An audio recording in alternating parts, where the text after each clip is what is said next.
What the hell is this? I really don't understand it. What the hell is wrong with y'all? You ain't that damn good. Stop acting like it. Some ineffectual, privileged defeat, soft penis debutante. Stop right there. Stop. No. We think it amazing. White ball development. Can Australia do it? Are we witnessing another dip in Australian cricket? Sure, Smith, Cummins and Labuschagne are all out. But what about our white ball players? Fraser McGurk disappointed, Matt Short was lacklustre, and I'm uncertain on Aaron Hardy and Cooper Connolly. One of the good things out of yesterday's game was the bowling of Spencer Johnson and Lance Morris, both of which can be studs in short-form cricket for Australia for a long time. But what about our development? Why does our test team play all three formats when we've got Big Bash players galore waiting for meaningless white ball games like this series to prove themselves? Why does it look like we don't care we lost a one-day series against Pakistan for the first time since 2002? Why does no one care? I just want Justin Langer back. The Wallabies beat England 42-37 over the weekend as Sue Elite starred on debut. Another week of the NFL is progressing as we speak. There's some basketball on as well. Who cares about that? Finally, the Women's Big Bash has been going on, with the Sydney Thunder winning 4 of their 5 games, sitting on top of the table, beating the Sixers yesterday. But in the game before yesterday, Liz Lee hits 150 not off only 75 deliveries. There was a test squad announced yesterday as well for the Border Gavaskar Trophy coming up. Big couple days in cricket. Nathan, how are you? I'm good. I do share your sentiment regarding, do Australia care about the ODIs? And I think I could summarize it by saying I didn't realize the third ODI was on yesterday. So to answer your question, no, we didn't care that the ODIs were on. No, I'm not going to remember anything from this series, nor should Pakistan. They haven't earned the right to. Sure, they won the series, but who cares? It's a bilateral ODI series in 2024 and late 2024. Like the format is dead. So am I going to lose sleep over it? No. Does anyone involved in that game, will they remember the events from that series in 7 to 14 days time? No, not really. But there were some implications out of that, in the sense that, well, I'm sure we'll get to it in the news, but we might have another cheapy option arising from the Perth Scorchers. Yeah, yesterday, obviously, as I just mentioned, the test squad was announced, which we'll get to and talk about a bit.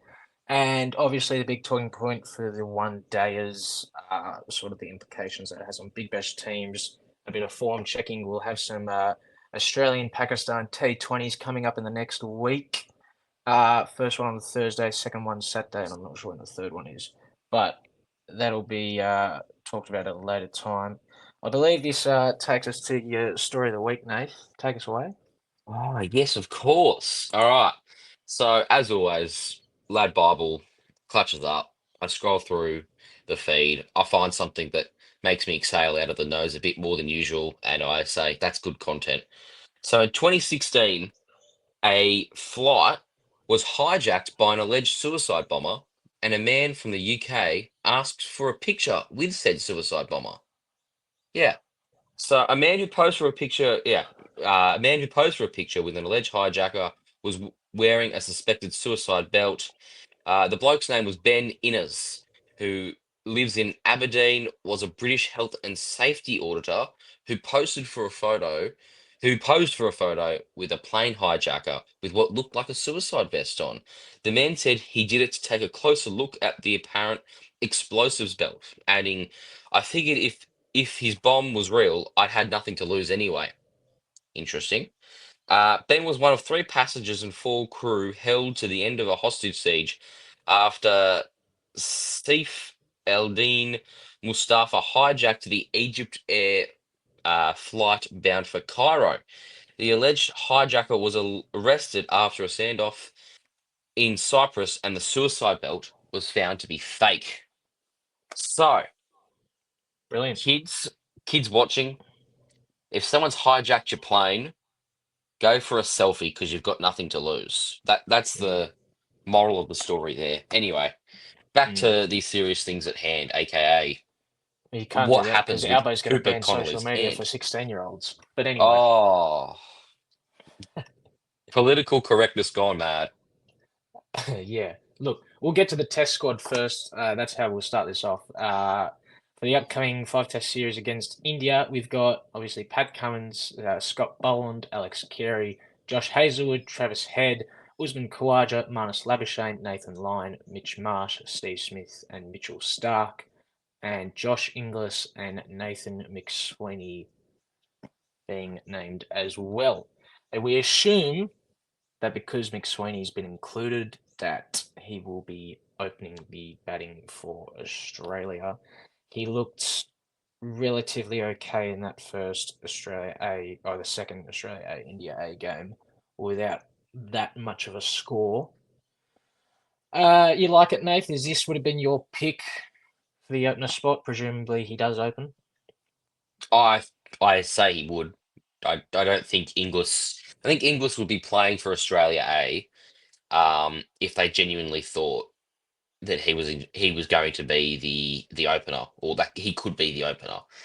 And whilst he still could be, in the sense that he might be the backup for positions 1 to 6, I don't think uh, Inglis will be in the first 11.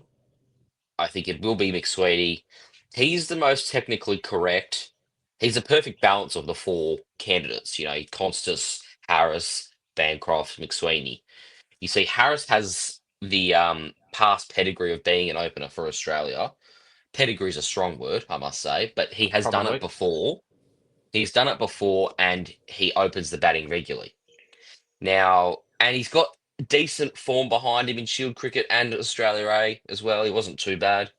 Um, Cameron Bancroft can't buy a run, but has similar past experience opening the batting for Australia to Marcus Harris, but he's completely out of form.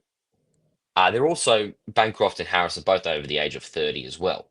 So factor that into account. It's a stopgap solution at best. Sam Constas is 19 and barely 19. Um, he could still do with a little bit of work in his technique, but he'll be opening for Australia, I think, once Kawaja's retired. Um, and so in that case, the perfect hybrid of the four of them is a still relatively unblemished Nathan McSweeney, who is 25. He's got future Test captain written all over him. Just he's a natural leader. Um, he's got the best technique of the four. He might not be a experienced opener, but his technique will hold up to new ball bowling. And I think it's the best option for Australia. And then, of course, from a Big Bash Supercoach lens, it does open up an opportunity for one Matt Renshaw to bat at number 3 instead of number 4. And keep a consistent spot in the side because McSweeney will be out for most, if not all, of that Big Bash time period. Uh, we also have Josh Inglis, who you did mention a little bit. That could be pretty big. He's one of the Scorchers' best players, if not one of their best batters, if not the. Mm. Um, Give us an idea, Nath, of who will bat that 4 spot slash replace him. Obviously, he also is their wicket keeper, so give us a bit Mm. of info about that. Well, the Scorchers are very smart, aren't they? Like they just they draft the right players, they build the perfect squad every year. You have a ready-made replacement for all three of those boxes in Matthew Hurst, the English keeper bat.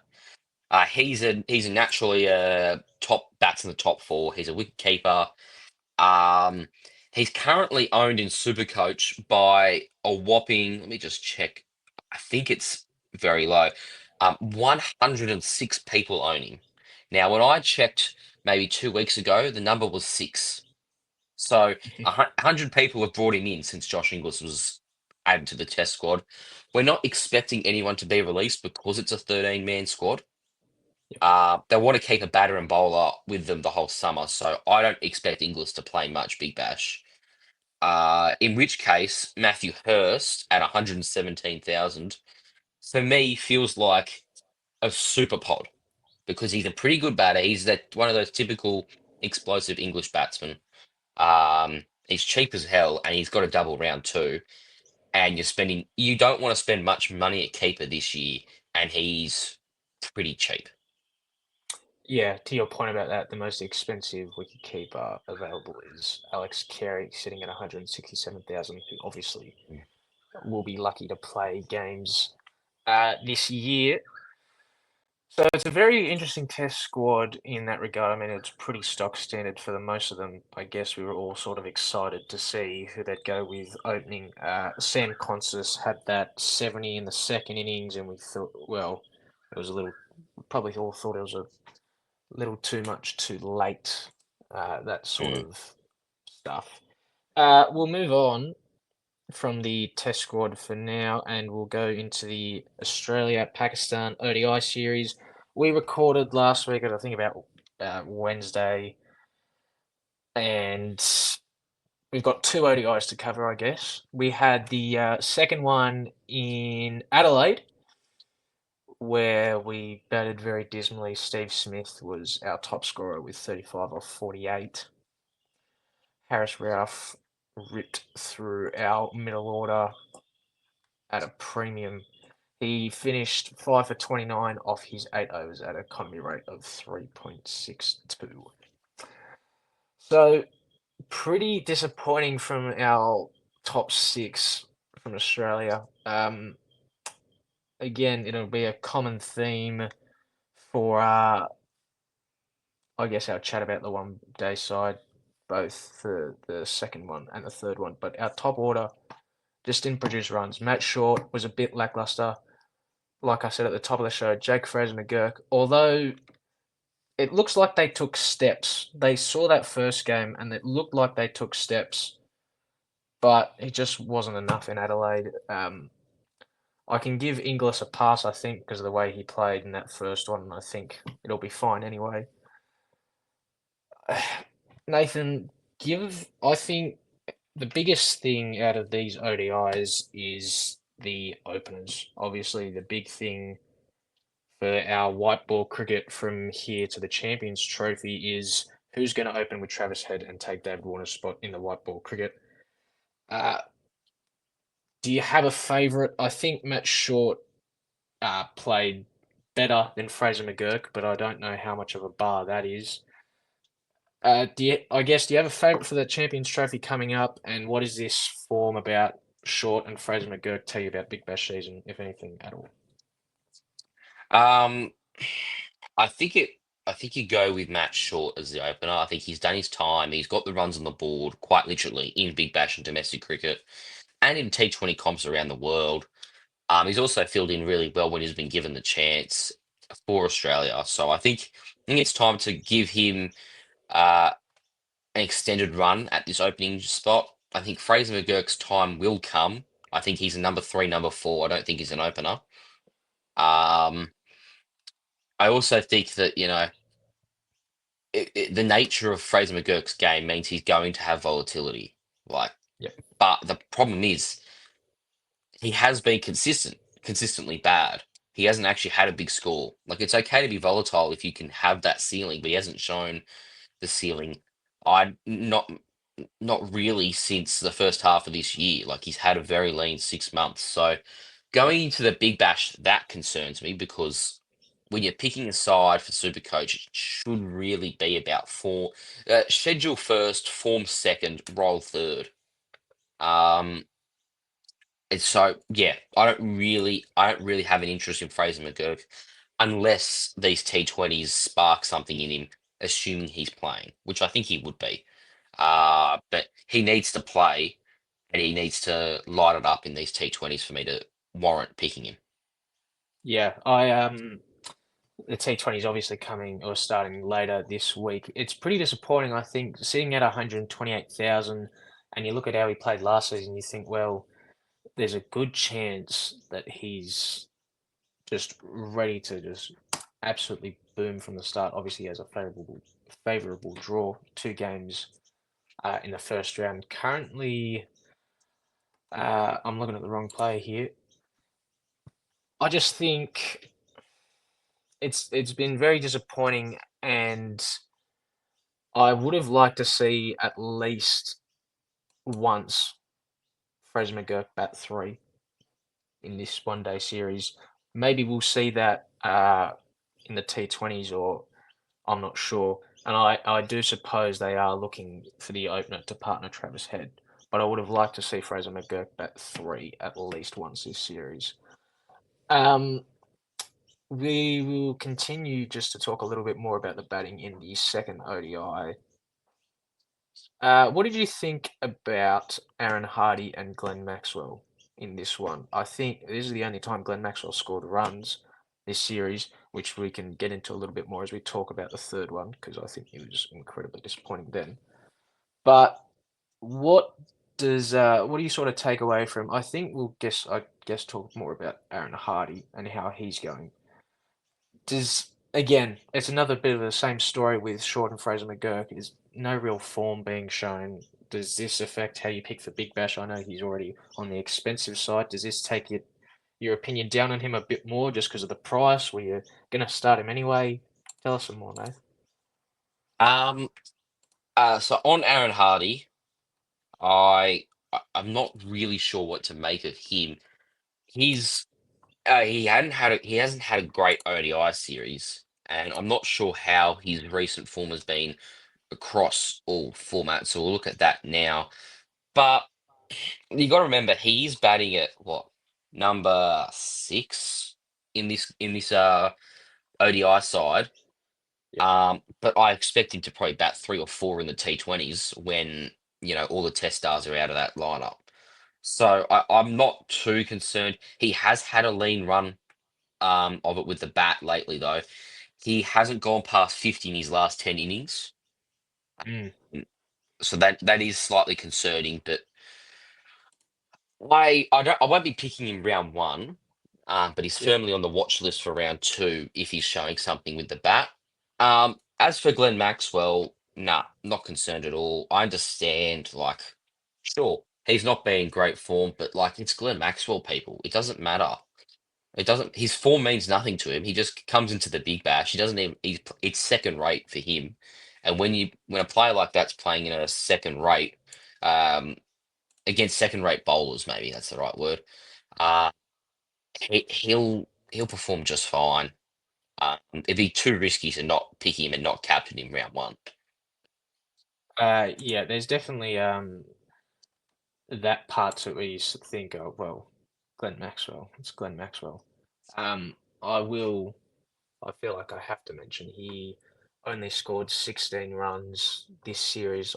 Think I mentioned that before, and 2 golden ducks to pair with those, which it's pretty disappointing to look at from a batting standpoint. But I do agree with the sentiments of it's Glenn Maxwell. Yeah, Um, there's go. there's just no point with players like Maxwell. There's no point breeding him to form at all. And I know that's a bit contradictory to what we're doing, but There are some this has players you happened. read form and some you don't. Yeah, it's happened before where we've read into form and we've said, okay, maybe we can do without Maxwell, and it's burnt us. Yeah, obviously there's probably about 3-4 years ago where it was the Maxwell and Steiner show, and some people got on him a bit too late, and that probably determined people's seasons. Mm. We'll move to the third ODI that was played in Perth yesterday. That had a bit more of a positive sign. However, that came in the second innings when we bowled. Our batting again, just there was a little bit of a change in the lineup. Obviously, the Test stars walked away. Aaron Hardy moved up to the number 3 role. We brought in Cooper Connolly and Marcus Stoinis, who we'll talk about them later. And then we also had Spencer Johnson and Lance Morris play this game. Fraser McGurk, again, got out in a relatively... I mean, it was a pretty good ball, but with his confidence levels, I can only assume he's... Like, there's not a lot going for him at the moment, and he could really do with a turnaround in form for those T20s, which we hope we'll see. Matt Short stayed in for a hell of a long time without facing all that many balls and got out for 22 or 30. It just felt like for those 20 first 20 odd overs that we'd lose a wicket and then we'd sort of try and regain some momentum. We would, a couple shots would be played, maybe one or two boundaries, and someone would throw away their wicket. And I think that just sort of that was the whole sort of innings for Australia. And then you can back that up by saying Sean Abbott was our top scorer with 30. A couple of questionable things, and I talk about that with whiteboard development, like I did at the start. Cooper Connolly and Marcus Stoinis are the two I want to talk about, at least from the batting side of things. I understand Cooper Connolly retired hurt with 7 off 16, but I'm not sure he deserves a spot in the one-day setup for Australia. What are your thoughts on that? I think it's worth developing him. I mean, he's 21. He's got a lot of time to grow. It's just that he's been around for 4 years. That's why, and that's why our standards of him are held so highly. But he will get better. Um, I'm more concerned about his broken hand. Yes, Um, he obviously but had a broken hand yesterday and that's what caused him to retire hurt. yeah. Out for the. Do we know his availability for the Big Bash as of yet? No. Um, we don't. I think it's safe to assume he will miss some part of the Big Bash. I don't know how much of it. So I'll have a look at that. But I sort of think that, if in the event that Cooper Connolly misses time, Ashton Turner might be owned by, say, 30 to 40% of super coaches, because you're looking at someone who will bowl two to three overs a game. He'll bat probably at five. Yeah, five. Um, he's also only $70,000, Yeah, so you could plug him on very your cheap. bench. Um, so I think you might need to consider him if we get a confirmation on the time out for Cooper Connolly. But that's not been cleared up yet. So when we know that, then we'll know how to proceed. You might see some more overs for Hardy, but you've got to take into account that the Scorchers named 4 quicks, and their all-rounder was Cooper Connolly. And so now, well, their all-rounder was Cooper Connolly and Aaron Hardy. But there'll be certain decks where Aaron Hardy won't bowl, and it'll be Ashton Turner bowling four. But you can always guarantee that Ashton Turner will bowl some overs. Yeah, I mean, yeah, I think I agree with that. Cooper Connolly, I have a bit more of a leash for because obviously he's 21 and you got to start some whiteboard development somewhere. But I'm not sure uh, whether he should be playing or not. But that's really preference type things. We on our Twitter yesterday reposted a statistic for Marcus Stoinis, which is I think something that you and I both would want to talk about, and how I'll just read out the statistics, I guess. Since the 2019 World Cup, this is from Nick Savage on Twitter. Since the 2019 ODI World Cup, 532 runs, averaging 17.16, a strike rate of 94.83, and no 50s. It's like Hmm. I would rather get someone like Jack Edwards in. Get someone like he's 35. He might play the Champions Trophy this year, but then what does our white ball setup look after that with T20 World Cups and One Day World Cups? I'd much rather someone like Jack Edwards or a Will Sutherland. I understand he was injured, and maybe he would have played if he wasn't injured. But some of these all rounders in the Big Bash that probably, or it's just Australian cricket, not Big Bash necessarily, that deserve a spot or at least a chance over Marcus Stoinis. And I think you share those sentiments. I think you could, and this is me really stretching off the top my head here, but I understand he's a bit older, but someone like a Daniel Sams or someone, preferably, I would have preferred Jack Edwards, like I've already said. But these young Australian all rounders that can develop our white ball side, and then we bring in Marcus Stoinis, who's had zero to little success since 2019, and he still gets selected, and he opened the bowling as well. Um, I don't quite understand it, but I want to grab your thoughts, Nath, on Marcus Stoinis in the one-day setup. Are you looking, and I guess also mention if he's in your Big Bash plans, Supercoach. So he is currently in my Big Bash side due to price and the fact he's got 5 games in the first 3 rounds. And when you take into account you've got this best 11 out of 12, you know, it makes sense to sort of just put him in there at that price and say, you know what, if you stink it up, you stink it up. I think he'll have 2 games out of 5 where his score will be pretty good. I'm going to presume. Now, Yep.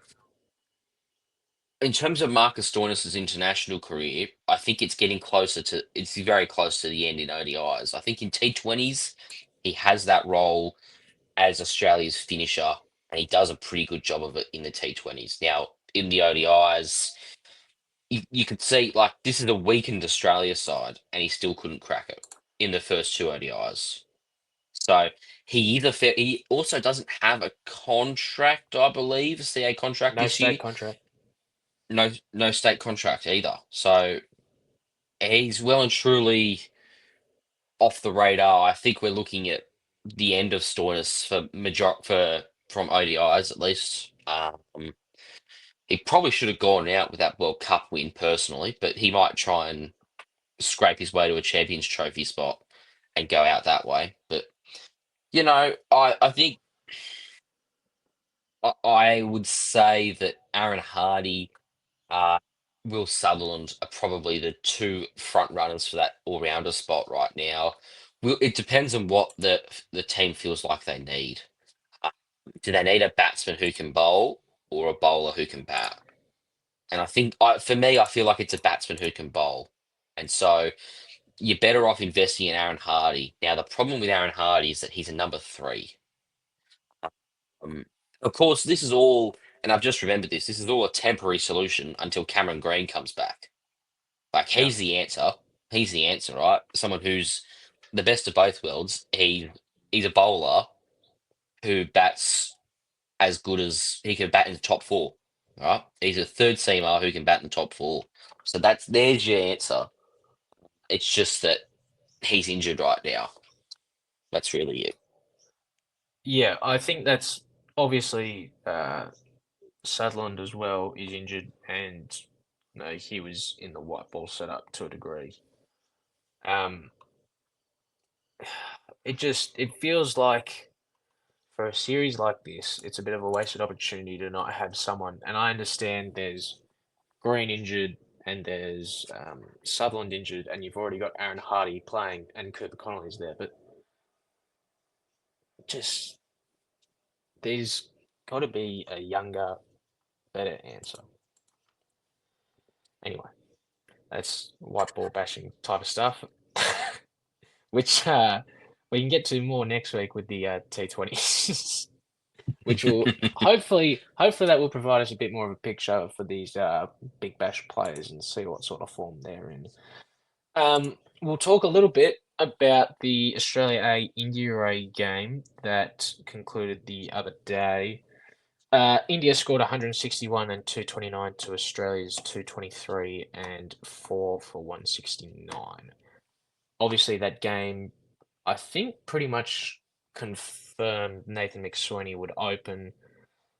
I think it was almost sort of pleasantry type things because of the way he played in that first game and that second innings where he scored 88. And I think selectors were probably pretty convinced at that point and just put him into open to give him a bit more experience. He looked pretty good despite not having big score in that game. So we talked about it a bit at the top of the show. But I really like this. I probably would have preferred Constas just because why not? A bit younger, just a bit there was a bit more there. Sheffield Shield double hundreds. There was just a little bit there that got me a bit excited. But I still do like this Nathan McSweeney pick. We saw Harris in the first innings of that game score about 70 odd, as well as Constance in the second innings. So it was probably a little bit too late for those two players, Harry and Constance. They did look mildly impressive, though, the both of them. We'll talk a little bit more about Constance in a big bash fashion after I bring up my next point. Bo Webster is Mm. someone who I want to talk about. I don't know how he hasn't made any sort of. I get he's a bit older. I don't get how he hasn't made any noise in this test selection thing when you're trying to replace an all rounder in Cam Green. I understand the opening spot is open and it's a bit different. But I think Bo Webster's in some sort of form at the moment. He took wickets, he scored a fair amount. He was probably, this is without seeing, but he was probably the leading run scorer for Australia in across both tests in terms of accumulative runs. Mm. Anyway, that's Australia India A. We'll talk. Am I going to What did offer you some think? thoughts on this? Yeah, well, you can if you'd like. Uh, how did you think about? How did you think about? What are you taking away from Constance's performance? Well, so Constance's performance, like you'll notice he went back to number 4 as well. So clearly their eye is if we're going to debut Constance, we're not debuting him as an opener. We're not going to expose him to the new ball in his first test immediately. We're going to Mm, ease him in if we ever get when we debut him, we're going to ease you in. I think his debut was either now or in 2 years' time. I think when you after the next lose Ashes. after the next Ashes, when Smith, Kawaja, and at that point, depending on how his body's holding up, Mitch Marsh, Mm, you know, there's a wave coming through where we're going to have to replace some blokes. Now, I think that Constance he will play for Australia in Test match cricket. That's a certainty. But just touching on them, he will get his time at some point. But he's raw still. It's exciting. It looks good. It's good on the eyes. But his time will come. On Nathan McSweeney being moved up to opener in this game, I agree with the sentiment that they knew he was the guy after the first game. I believe this move to opener in the second Australia A match was more of like a coronation of a fresh young king or prince or you know fresh royal blood mm, being inducted into this Australia side. You sort of look at we spoke about it earlier. It's the balance of everything that they were looking for. The temperament, the the future leadership that he has in him. I don't think he'll be an opener forever as well. I think he will start as an opener, and as these older heads move out of the side, he will move to his preferred number 3 or number 4 position. Because I think, we might be at a time at where once Constance has a few games in him and, the next wave is rolled out and McSweeney might very well be the vice captain or captain at the time. Then you put McSweeney at 4. Your captain is a batsman who's batting at 4. Boy, does that make you feel safe. So mm. there's a few of those sorts of things. And then I suppose finally to address that, Bo Webster. Um, it's a shame that he's 30 Yeah. because if he did this 3 or 4 years ago, when there was a bit of hustle and bustle for an all-rounder spot in Australian cricket, he would have gotten in. He would have played 20, 30 tests by now, at least, if he had timed his form better. But unfortunately, the generational all-rounder in Cam Green's come along. Mitch Marsh has had his career revived from the dead. Mm. And we've got guys like Bill Sutherland, Jack Edwards, Aaron Hardy who have emerged. But in spite of those 3 youngsters, Webster's still ahead of them. And I think in the event Mitch Marsh goes down, for whatever reason, Webster's in. that would definitely be interesting to see. You Mm. did bring up some names which did prompt. I would have liked to see Riley Meredith play a game this summer before the Big Bash. Maybe he plays in those T20s that come up. I haven't seen the Mm. squad. Yeah, he did have Um, a lean year last year, didn't he, in the Big Bash? So that might have worked against his favour. But yeah, I would have liked to have seen him too. yeah, I'm just even players like Sean Abbott, Adam Zampa could have used a rest. Anyway, that's going on to the things that we've already talked about. um, we'll do some more Big Bash stuff. Are you picking? We'll sort of continue from the Aussies stuff, but are you gonna pick Sam Constas in your Big Bash team? Start off with. I mean, it's hard to see how he doesn't play. Mm, You know what I mean? Like yeah. when you think about the fact that the Thunder have a golden opportunity here to have three um almost test caliber opening batsmen in their lineup. Now, I understand it's T24, it's a T20 format. That Constas is someone you want on you want batting for you. You want him in your side because the potential's there. Um, having Constas, and Warner opening the batting and Bancroft at three, like that's Mm, golden. You know, mm. that's a very good top three. Then you throw into that, you've got Sam Billings at four.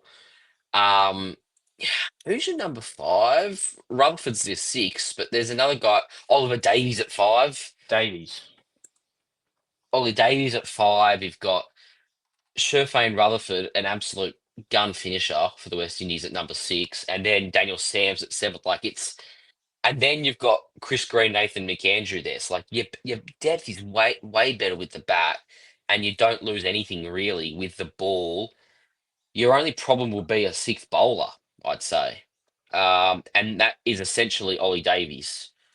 Um, would I be correct in saying that? Yeah, I would be. Yeah. That's how it looks like Oh, at Rutherford, his. actually. Oh, yes, you are right. Sorry, Rutherford would be our sixth bowler. Yeah, it makes me feel very safe. I don't think it would have mattered how safe I feel in terms of the Sydney Thunder, whether Constas was there or not. But it's another batsman there that has a bit of a pedigree, I guess. So we've had to deal with Matt Jilks for the past couple of seasons, which you and I both have not taken a huge liking to, at least watching him play. Not that we know how to do that better than him. Um, this year for the Thunder sort of makes me feel a bit like those years where we had Callum Ferguson when he was in that sort of vein of form for those two-ish sort of seasons. And our batting lineup was relatively solid and pretty good, and we could beat teams with the bat, yeah, with Alex Hales as well opening the batting. It just sort of that's what I feel like it could be this season. Obviously, got no idea, but um, yeah, I like Sam Constas. I think it'd be like he's 39,500. What else are you gonna do? You're gonna pick another guy who's not gonna play? I mean, Exactly. you might have to pick one of them, but he's gonna play at such a cheap price. Yeah, and you've got to, with the way that it's looking like Jamie Overton will be bowling and batting, he'll be fully fit for the strikers. You've got Glenn Maxwell, you've got Tom Curran, you've got Matt Short. Like you've got to, and to be honest, Bo Webster's probably a must as well. So there's five guys that I've just read out that you're gonna want in your side. Um, well, yeah, I suppose if you wanted to do trades and flip from one to the other, you could. But if you can get all of them in, you should because they're all guys that on their day average north of 60, right? Um, and that means you're gonna have to pick some cheaper guys. So, like for example, I've got four bowlers under the price of $110,000, and I've got two bats. I've got in my starting side and I've got two batsmen under the price of $85,000 in my starting side as well. And currently, my wicketkeeper is Jimmy frickin' Pearson.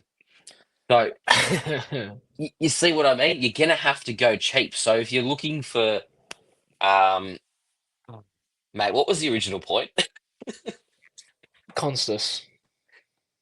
Brilliant. You're gonna have to pick Constus, I think. Worst case scenario, he doesn't play. He's your NPR. No worries. Best case scenario, you have an opening batsman at $39,500. Yep.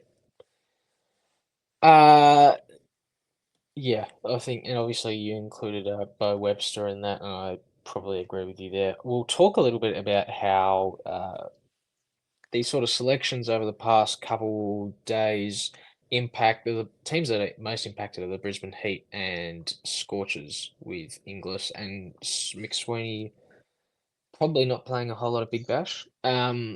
I assume that's why you said you want Jimmy Pearson. I assume that's why you were very happy with it.